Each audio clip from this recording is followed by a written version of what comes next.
Today we're gonna talk about the two things that you gotta have if you're gonna be somebody in the chain gang.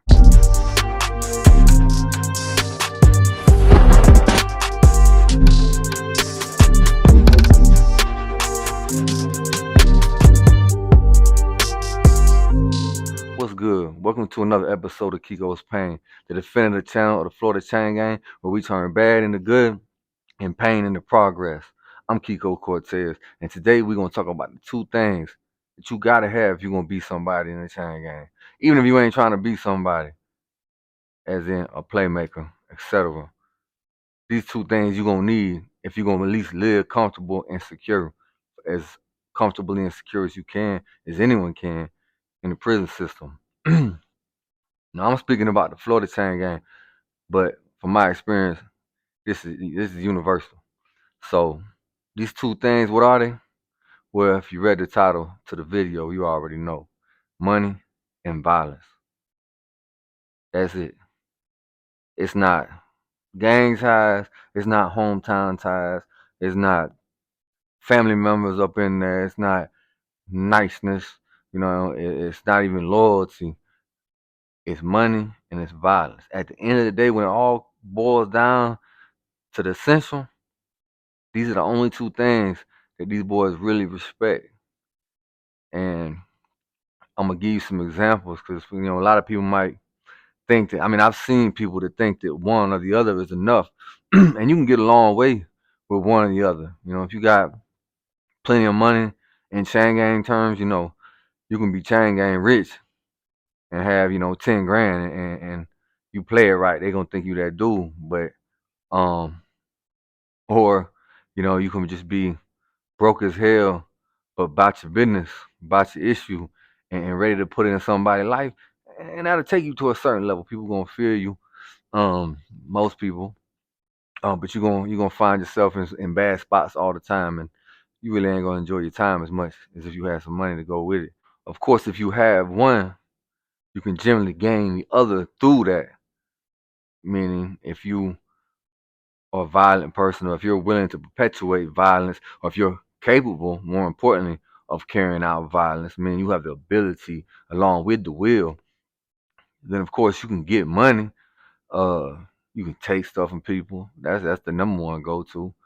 You got individuals who just off their own strength of arms put down and take stuff from people, and of course you got gangs that, as a group, prey on people and prey on even other gangs and other groups, and uh, take what they got, extort them, whatever it may be. Um, or it doesn't have to be that. You can be strong and a weaker person who may have money is gonna flock to you if you present an amiable enough demeanor. Also, say you have money, but you ain't really about the violence.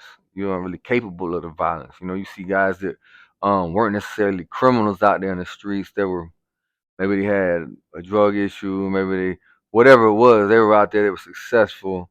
Maybe they were just drug dealers, but they weren't really violent individuals. And they get into prison. They got money, but they ain't got it in them to stab nobody. They can't fight that good, and they just don't really have that violent spirit.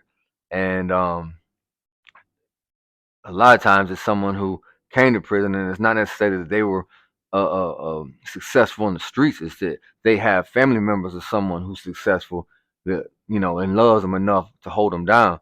You can get $100 a week in prison, the max that you're allowed to spend in the canteen, and most people gonna think you rich, and might as well be, for as bad as most people do in there. But you could be that guy, and of course, because you got things, some wolves gonna flock to you. They might come at you on the pressure tip, but you might be able to get some people that say, "I'm gonna rock with you," not verbally, but hey, people see what you got. People see you got something. People see that you drinking a shot of coffee every morning that you wake up and got a soup to eat at night. They gonna try to play up under you and take part. And so of course, if you got money, You can pay somebody to do something to somebody else. You can uh, spread love around, make enough people adhere to you that you know they'll defend you, not because they got any type of love for you or any type of loyalty, but solely because they don't want to lose, their golden goose. So, but the moment the golden goose starts laying eggs, they gonna cutthroat you and take whatever one last little drop of blood they can get up out you. So you're still vulnerable. Obviously, though, you could have a team of killers. Them what's to stop them killers from turning on you? You don't have the last say on who does what. So we just gonna explore a little bit some of the scenarios that happen on each side of the spectrum if uh if you're lacking in the other. And start with the violent one because I have personally I was that dude who didn't have money. I came into prison 17, you know, and the majority of my first 10, 15 years, money was few and far between. I had to get it off out the mud. And coming from being a jack boy on the streets, obviously you do what you know. But as I mentioned in my last video, once I got up to prison in Indiana and I got into the gang structure and got settled down, I fell back off of that. But I know the mentality well. And you got these guys, they come in and you got all levels of them. You got some guys, they're just gonna, wait for you to go to trial. They're gonna break in your locker. They sneak thieves. You know what I mean? Nobody respects them. Even if even the people that aren't being victimized by them, the people who have enough respect, fear that people would never prey on their locker. Even those people despise this individual because it's just a cowardly type move, and it's always respected more if you just walk up to somebody and take it rather than be all sneaky and break up in their house. But you got these types of individuals, but you got these really crazy jokers that, they get to prison, they get a big knife, and they like, who got it? Whoever got that bomb, I'm taking it from 'em. Who got a phone? I'm going at him. Who's he with? He's a gangbanger? Oh, he's solo? Oh, who he got with him? That's what they want to know. Who's he backing him up? What's the consequences behind this? Because if it's just one man or two men, or if it ain't nobody, well, I ain't really got a man.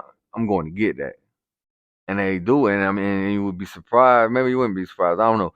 But a lot of people, it's not like they're not just preying on weak white boys that you might think, or soft individuals. You could be black, you could be Latino, you could be anywhere. If you too much of a lone operator, and all they gotta do is get down on you with that fire, put that knife up to your neck, put that knife up on you, and hey, give me what you got, or else you getting stabbed up. Period. You might survive it, you might not, but most people in that moment, unless you sat there and just prepared yourself. For one, if you just cut from a certain cloth, or you just solely prepared yourself for this, and not just mentally, but physically, everything. Most people, you just gonna give it up and maybe clap back or do what you can later. But the majority of individuals, I mean 99%, when they got a knife on them with just one person, but definitely two or three people with knives on, you better give it up. You know what I'm saying? And that's what they do. So people get away with this. They do it. But um, the problem with this is either you do this too much, people ain't gonna want you around, and people gonna tell on you. They might not even be the people you robbed. It could be just these people up there, chismosos, as like us people. It's people that tell just to tell in the chain gang. You know what I'm saying? They just, that's what they do. Anything they can report to it. They might get an extra tray at child from a certain sergeant that works on this shift if they tell them who's doing what when. And so you moving around like this too much, somebody gonna talk about you, and you're not gonna last too long on that compound. That's kind of best case scenario. What could eventually happen is you run up on somebody and they buck the jack. And now they buck the jack, you gonna stab them. Okay, it's gonna go bad for them most of the time. But now you're going to see them. You're gonna be have their blood on you. Probably in their dorm. You had to slide down wherever they was at to go make this play. So 99.9999 to infinity% of the time, you ain't making it back from that mission if you actually got to wet this fool. Now, if you have it in your attention, you going to stab somebody and you go on a specific mission, and maybe if you have a little bit of help with some other people and you move just right, in this day and age, this modern chain gang with all the cameras and stuff, you might pull it off and get away with it. Odds are against you even on that. But if you just sliding up in there somewhere going to rob somebody and it just shakes out like that, it's not gonna happen. And if you make it away in the moment, again, people gonna tell on you. They're gonna run the cameras back. You're gonna go to CM for at least a couple years. And again, I swear my next video gonna be about CM because I don't want to have to keep, hey, CM is this and that and the other. We're gonna talk about CM. Long story short, these are some of the things that can happen when you use violence to get money. And that's not even the worst. I'm gonna give you a specific little story to show you the actual ultimate worst thing that can happen when you decide taking and using violence or the threat of violence to get what you want in prison. And this story right here, I think somewhere down the road, I'm gonna have my dog Rasul come on here and tell the whole story because he was in the dorm when it went down. I was at the prison and I seen this fool that night on the rec field. But just to give you a quick little rundown, young guy, I don't even know his name. I seen him one time in my life. He came to prison. We were at Cross City CI. He got off the bus on a Monday. Monday is when the bus run was at Cross City. He gets there. Now Cross City was real sweet camp for a long time. Laid back, chill, and that was the reputation it had in the prison system. But at some point around, I would say around 2017, they started sending CM release inmates to Cross City. Now CM release inmates, these are the guys that stabbed somebody somewhere else, did this, fought with the cops, did whatever, spent some years behind the door, and now they got released. And they usually go to a bad camp, certain camps. And I'm gonna tell you all about this because this happened. I've gone to CM 3 times and been released to a CM release camp 3 times. And and as a side note, anybody sitting here talking to you on YouTube about what they done did in the chain gang and that they was doing this, they were living like that, and you ain't go to CM that time,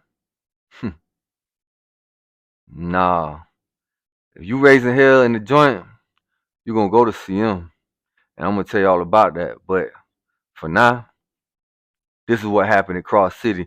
2018, they started dumping all these wild gang bangers, just violent dudes onto the compound and loading it up. And the whole demeanor of the prison changed. It went from being a laid back spot and with a lot of like dudes that had been down for a long time and just wanted to chill to gangland, stabbings, eat on, F on for the most part, going down all the time. This kid, he's coming off the bus, light skinned dude. Apparently he a blood. Um, who was a very deep prison in the Florida prison system, and I'm gonna do a video all about the gangs. I mean, other people have done it, I know, but I'm gonna give you the history from Florida gang inside of lockdown from the '90s to now, which has been massive, massive changes in the way gang culture has changed in Florida, and from the juvenile system to the Department of Corrections. And I'm gonna break all that down because some of these guys, they give you a little 3, 4, 5 year snapshot, man. It's just continue to change as the decades have passed by.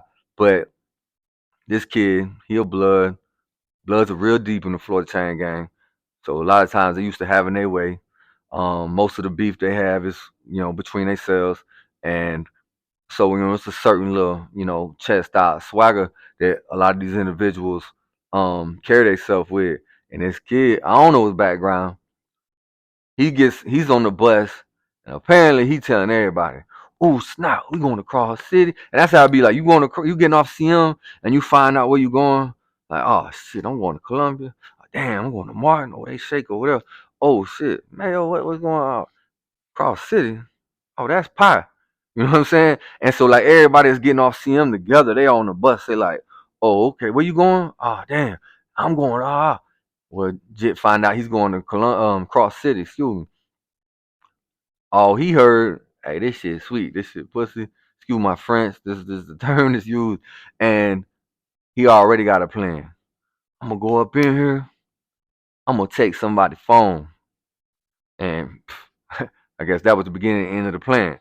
First person I see with a phone, man, I'm taking that. That's me. Give me a phone and whatever people come with the little chain gang get rich schemes, and which we'll talk a lot about, and that's kind of my specialty. But um, so he does it. He gets to the dorm, eat on. I'm not gonna get into all the actual details of how he got the phone. He did what? He got a phone, got somebody's phone, didn't take it off of him, knew where it was at, got it, stole it. People immediately knew it was him. People came to him, hey, Jit, blah, blah, blah, blah, just get that phone back. Ain't gotta be no smoke. Get that phone back. He hard headed, like, man, I ain't got no phone. What you talking about? I ain't got no phone. Get my face. Um, so meanwhile, I'm on the other end of the compound, ate on him. This is he got there on the Monday. Now this is Tuesday. All the fallout, people talking. All I know, I go to rec, third yard Tuesday. I'm out there running circuits with my workout crew, little hit training, brutal beast of a workout. We all over the field, doing this here, doing this there, doing that, and not worrying about nobody, looking at nobody, sweating what's going on out here. But as I'm going, I am noticing that people I generally recognize as Bloods. I don't really know these fools, but you see what if you know one or two, or maybe by the tattoos, or one of them, and then now they in a group, like okay, that them Bloods over there, them Bloods over there. I know they were grouped up and they was politicking, and it was like, and so just I'm going about my business, but in the back of my mind, I'm like, oh shit, something's up, something got the hive buzzing, and but again, go about my business. The one and only interaction I had with this kid that came and stole his phone was he was standing by the barber shop with another group of individuals. Well, a part of my circuit was to go do a 30-second handstand against the wall by the barber shop. That was my little active rest. Boom, until I get back, bear crawling, crab walking, burpees, etc. So I go up, I do my handstand, and when I come down, my sneakers smack on the concrete. I just see this light skinned dude, look kind of Latino, jump, and like somebody was after him or something, or about to kill him. I get up, I notice it, man. I peep everything, and bam, keep going about my business. But in the back of my mind, I'm chuckling like, Jit ain't living right. You know what I mean? He real paranoid out here. And come to find out, as soon as yard closed, they go back into the dorm and they kill that boy. Not going, like I said, I'm gonna have my homeboy Rasul on here. He was there, give the blow by blow. But I'm telling you, that boy got stabbed 100 times. That boy got carried up out of there in a blanket. That boy left all his blood on the floor in there. And he was there a little over 24 hours. He was at that prison. And he stepped down with that, not respecting, you know what I mean? That's one thing I learned. Cross City, it got ratchet by then. But even if it's not a ratchet camp, it could be the most mild mannered camp, and the right person or wrong person at the wrong time, they're gonna kill you. You know? And a camp don't make a person, the people make the camp.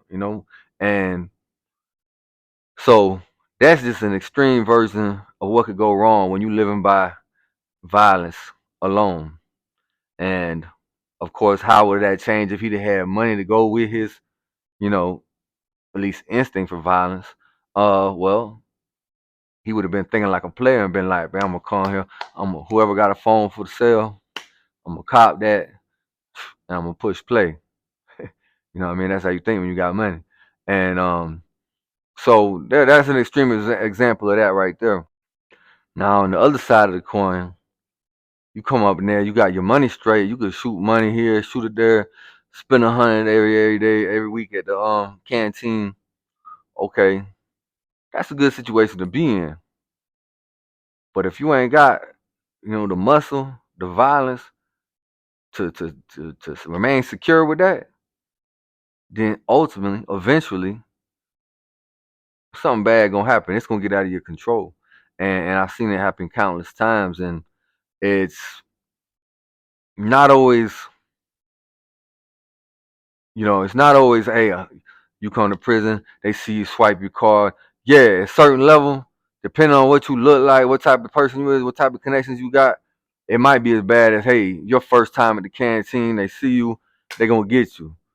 That's more like some jit stuff. Younger dudes, it could be at a jit camp or it could be at a grown camp, but where you got some jits running wild up in there, and like you an older dude, you isolated, usually probably like a white dude who ain't really got any ties or whatever. Okay, he swiped the card the first time, got the bag, and they just gonna get the bag from him. But it's way deeper than that. So often it's more a thing of people just playing up under you. You got, like I mentioned earlier in the video, you just got a couple of soups and some chips and some coffee, people gonna play up under you. People gonna want to be cool. Oh, hey, what's up, bro? You good? A little conversation. You don't want to get asked for something you don't want to give up at the end of the day. Um, man, I mean, that can be annoying, but I mean, you can live with that. But we're not just talking about people that have just a little bit of money, that have a little bit of stuff, because that's not considered having money in prison, anyways. When we talking about the money, having enough money and having enough violence to be able to live securely, comfortably, you know, more or less without fear. We talking about, you gotta have like some money. You can wire a couple hundred here whenever. You can swipe the card. You straight. You can make plays. You can buy a phone if it comes around, and you might not be able to keep the phone, but you can. I mean, there's plenty of people that can buy phones that don't get phones because they know as soon as they get that phone, the target's on their back. So but this is the kind of money we talking about. You get in there, okay, you like to buy whatever drug of your choice is, it's available. You can send 50, $100, $20 over here to get pieces what you want to smoke, like you want to smoke, hang out. Um, Again, buy a phone. You got stuff going on. You might want to run a ticket, which I'm gonna break all down because I used to be a ticket man. Running tickets means you were gambling. You're the house in the gambling. You're giving the odds. You're paying out 10 to 1, usually, whatever. Um, running parlay tickets, but you can do whatever. But you build up a lot of money, attracts a lot of attention. But if you're gonna be this guy with money making plays like that in the joint, you're gonna need to have some muscle. Or just you better have a reputation of being a straight killer all by yourself. Preferably have a imposing physique look to you and whatnot. But at the very least, you better have someone on your team that's like that. That's respected, is known to be a smacker, and uh, and most people get by a long way like that. You can get by a long way. You got the money, you're making plays, people eating off you, so they're gonna make sure that you straight. They're gonna look out for you. And I mean, if the dude that you get to fill that role happens to be a real individual that's got like loyalty, and yeah, he may have ulterior motives, or he's rocking with you because he can benefit off of it. But if he's just a individual that's not gonna sell out or backstab somebody that he benefited off of, then you might be straight. Or as long as you around that fool, you gonna be straight. You know what I'm saying? Because he gonna ride or die for you. But one thing that's constant in the Florida Chaingang is moving. They move you around like a 3-card money master move the little cards around. You know what I'm saying? All the prisons, I don't know what it is it down to 80 main unit prisons, whatever. Prisons out the ass in the Florida Chaingang. And the thing they love to do is move anybody that either it's a threat. Well, I guess threat would be the number one category that all fall in. Whether it's a violent threat, whether it's you an organized threat, you might whatever it may be. They love to just move you around. One little whiff that you might be, all right, put them on the bus, get them from around here, and then that's Florida's number one way of keeping control in their prison system. Is that anytime something clicks up strong enough to threaten them, they break that click up and spread it out all over the state of Florida. Um, but I say that just to say that you and this solid ride or die soldier you got on your team now, protecting your interests, y'all could get split up at any moment. So uh whereas that is a good option, you teaming this honorable perpetuator of violence with your money, okay, that's not a long-term solution. Um and some people, a lot of times, when you're that guy, you come in and you might have some money, or you might have a girlfriend that'll bring you drugs into the park, and you'll boof them or whatever, how you do it, get them back. Now you use a route, that's one of the biggest money makers in the joint. And now if you that guy, of course, but you can make the play, but once you got the drugs and you got the phones, whatever you done brought through, now back into the prison. Now you got the biggest target in the world on your back. The biggest target in the world on your back. And how you gonna keep what you got? You know what I mean? So you gonna have, a lot of times you'll see someone in that role who has that ability, which we'll put under the label of money, because he's making money, basically printing money. You bringing that sack through the VP, you printing money, but he doesn't have the muscle, the violence to keep it. A lot of them situations you'll see gangs come and pull this person in. I mean, sometimes they'll even make them a member of the gang. You know what I mean? But usually they'll just cuff them, make them feel like they're part of the family, and send their drugs to his old lady house, have her bring it through, him bring it in, break him off, not even the half that would normally be given in that type of scenario when two people come together and make that play, which we'll have a whole video on that. But crumb his ass, but let him have something. He bringing the phone, he get to use the phone, but it's his damn phone, but he get to use it, but it ain't really his. Um, and he good now. I mean, he's not making what he would have made if he didn't have to, wasn't getting this gang running the show for him. And he's not rocking out like he really deserves to rock out with what he's got at his hands, but he's not getting nothing took from him. He's still getting to enjoy the fruits of his labor, and he all right for now. He feel like he got a crew. He's safe, and it's true. They're not gonna let nothing happen to him. Why he making it happen for him? You know what I mean? So, but I mean, God forbid he messes up. His girl messes up, or maybe they send the drugs to his girl house. The girl's got another dude. He steals it from her, whatever, and now you gotta answer for them drugs. They ain't gonna take that L just because of all the money you made them up till now.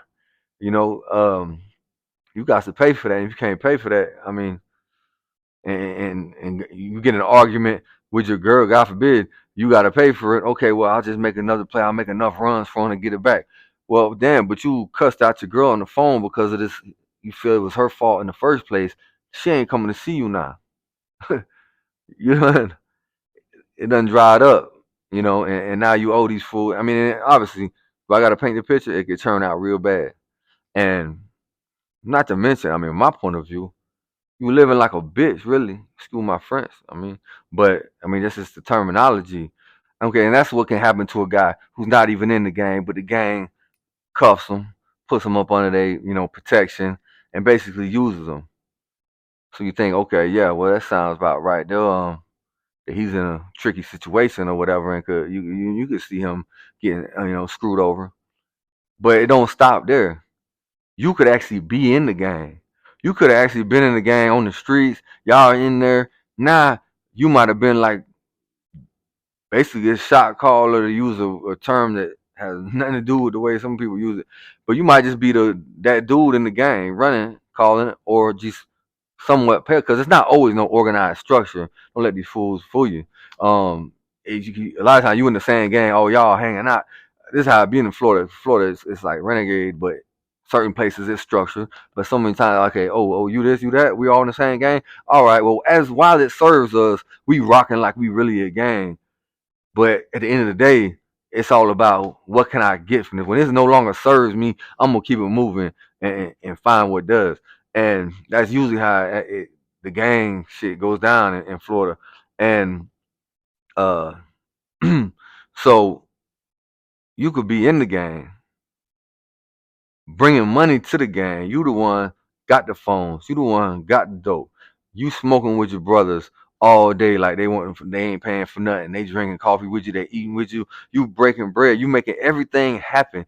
These dudes would be looking for probably breaking into people's lockers or trying to extort people and getting a whole lot of time in the confinement for a whole lot of nothing if you wasn't around.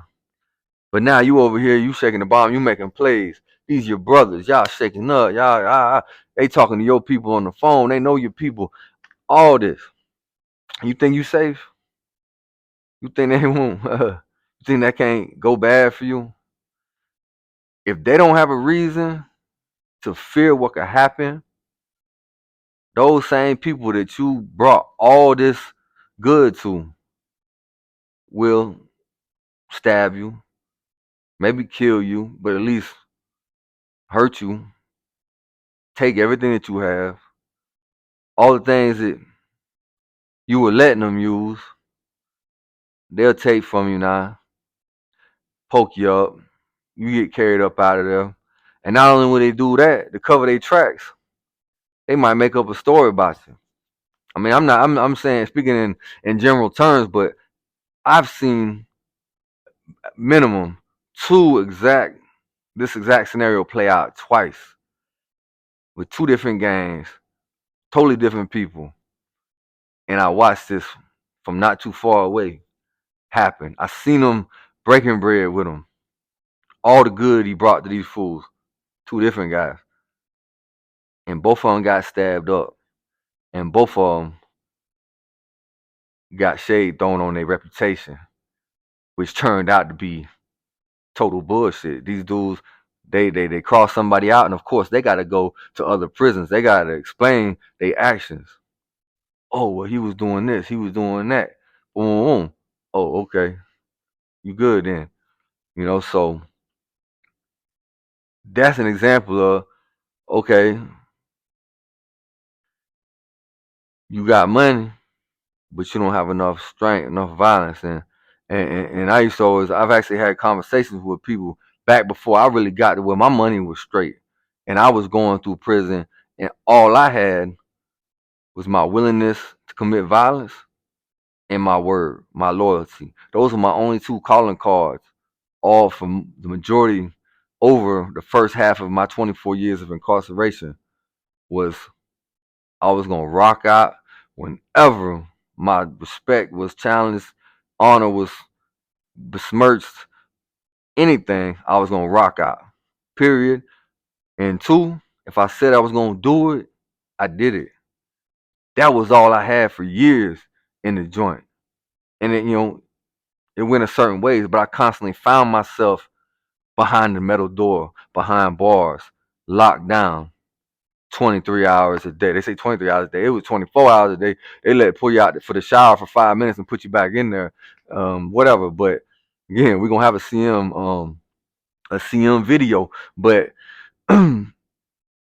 I lived like that for a long time, and I had a conversation with my partners, and I said something along the same lines of this topic. Yeah, you got money, you gotta have power though, violence, power, whatever it was. And he said, money is power, which that's like the cliche, right? And I'm like, yeah, to a certain degree, money definitely is power. But especially in my world, if you don't have the strength to keep your money, then that strength that can take your money is the power. And that's the truth. But now, what happens if you put both of them together? You the same guy You been about the violence. That's all you been about. Stab people, bust them, locks, fight good. You strong, but you ain't ever really quite figured out how to get that money the right way without and be able to stack it up and build something without your violent acts shutting everything down and getting you back to square one again before you could build anything. I was that person. And but now you have that background, you have that foundation of strength of violence, which in prison is well respected. Better believe it. Boys find out how you cut and that you will really try to end their life or break them or put them in a hospital. Oh yeah, they gonna respect that. But if you broke, they still gonna smirk when you ain't looking. They gonna roll their eyes when they ain't looking when you're not looking. And the respect ain't gonna be all the way 100%. But now you start getting some money, you start figuring out, you start realizing every time somebody owe me $20, I don't gotta go hurt him. Keep that $20. I'm making more money over here. Uh, and as much as that might gall you in the moment, it's definitely a learned response. Um, you start stacking up your money. Next thing you know, you actually got some money, and you actually made a little run on the compound without going to see him for a couple years. And obviously, I'm alluding to some specific stuff, which would be in a whole story. But if you're a violent person and you're respected and known for your violent potential, and you got money coming, whether you getting money from the streets, you got somebody on the streets that looks out for you real good, or whether you got a hustle going on inside the prison and you making money, it don't matter. If you got money, you can send money. People see you got money. You look like money. Like in prison, a fresh pair of shoes, a little silver chain, a G-Shock watch, and some turf sunglasses, and okay, some pressed blues. And you go to the window and swipe that card every time they call canteen. That's all it take to feel the niche of, oh, money straight. But even more so, if you're actually making plays and you're making it where other people can eat, all the better. Now, the chain gang is your oyster. You know what I mean? If that's what you want. I mean, I don't like oysters, so the hell with the chain gang and oysters. But to sum it up, though, my whole thing isn't, oh, what do you gotta do to survive in prison? What do you gotta do to not attract attention? How can you make it through and not get victimized? That's not my story. That's not what I'm gonna tell you because that's not how I ever thought. I got up in there and just like always, I wanted to come up. I wanted to be somebody. I wanted respect. I came from that. I ain't had nothing. I'd never really been successful in nothing before I went to prison. Everything I was successful for happened in prison. But that's neither here nor there. What I'm gonna tell you is how to go to prison and be that dude. Be respected.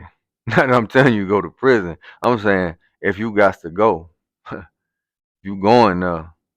All these people that's giving you advice on how to survive, I'm gonna tell you, pay attention. I just told you a whole lot of what not to do. But my perspective is how you go up in there and be that dude if you got to be up in there. Because if you got to be anywhere, you might as well be that dude. If you out here in the streets, why you ain't pushing for everything that you want to have? Why you ain't trying to be the best person that you can be? That's what you're doing, right? That better be what you're doing. Because that's how we supposed to live life. We supposed to progress. We supposed to keep leveling up. And when I was in the prison, I was steady trying to level up. When I tell you about prison stuff, I'm gonna tell you from that point of view. We ain't walking through the chain gang scared to death. We cautious. Yeah, I had fear. I'm gonna tell you all about early on. It takes some seasoning, to get there. But the type of stuff I'm talking about here on Kiko's Pain, it's a different perspective from what you're gonna get from a lot of others. But That's about money and violence in the chain gang. If you gotta go hard. That's my motto. I'm gonna leave it at that. Hope y'all enjoyed it, man. If y'all got any questions about some of the things I said, hit me up in the comment box. But before anything, man, go on subscribe. We're gonna talk about CM next. I'm gonna break it all down for you. Been to all the CM camps in the state of Florida. So go ahead, subscribe, hit the notification bell, and please give your boy a like. Y'all stay blessed.